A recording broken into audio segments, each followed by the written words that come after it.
حج کی ابتدا 8 ذی الحج سے ہوگی۔ نماز فجر کے بعد غسل کریں یا وضو کریں، غسل کرنا افضل ہے۔ احرام باندھ لیں اور اشراق کے بعد 2 رکعت نماز ادا کریں۔ سلام پھیرتے ہی مرد حضرات سر سے کپڑا یا ٹوپی ہٹا لیں۔ حج کی نیت اس طرح کریں: یا اللہ میں حج کی نیت کرتا ہوں، آسان فرما، قبول فرما۔ مرد اونچی آواز سے اور خواتین آہستہ آواز سے تلبیہ پڑھیں۔ اب آپ پر احرام کی پابندیاں شروع ہو چکی ہیں۔ احرام کی حالت میں تلبیہ پڑھتے ہوئے مینا پہنچنا ہے۔ آج کا دن مینا میں گزارنا ہے۔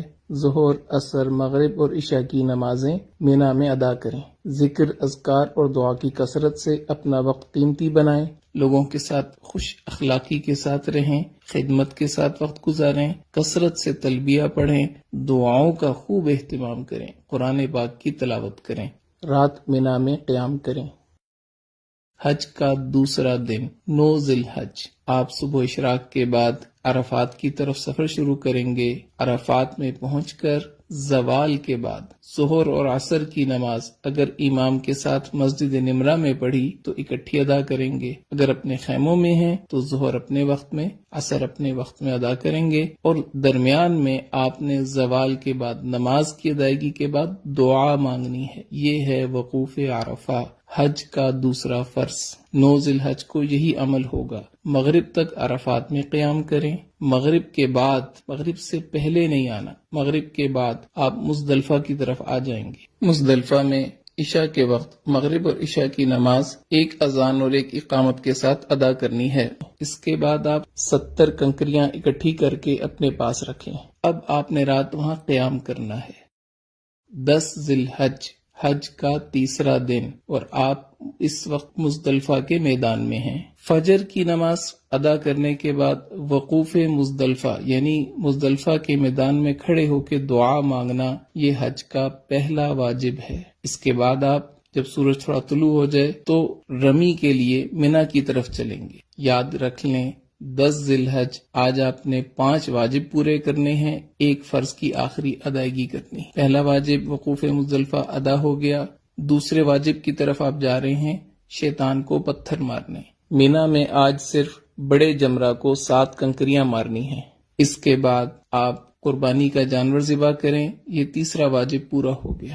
اس کے بعد آپ اپنے سر کے بال منڈوا لیں، یہ چوتھا واجب پورا ہو گیا۔ اب آپ احرام کھول سکتے ہیں اور عام لباس پہن سکتے ہیں۔ اس کے بعد آپ طواف زیارت کے لیے مکہ مکرمہ بیت اللہ کی طرف سفر شروع کریں۔ بیت اللہ پہنچ کر طواف کریں، یہ آپ کا طواف زیارت ہے۔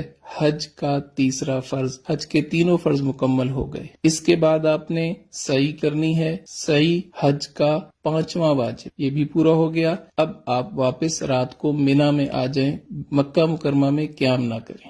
11 ذی الحج، حج کا چوتھا دن، مینا میں زوال کے بعد، بہتر یہ ہے کہ عصر کے بعد، تینوں جمرات کی طرف جانا ہے۔ پہلے چھوٹے جمرہ کو 7 کنکریاں مارنی ہیں اور دعا کرنی ہے، پھر درمیانے جمرہ کو 7 کنکریاں مارنی ہیں اور دعا کرنی ہے، پھر بڑے جمرہ کو 7 کنکریاں مارنی ہیں۔ اب دعا نہیں کرنی اور واپس اپنے خیمے آ جانا ہے۔ رات مینا میں قیام کریں، دعاؤں میں مشغول رہیں۔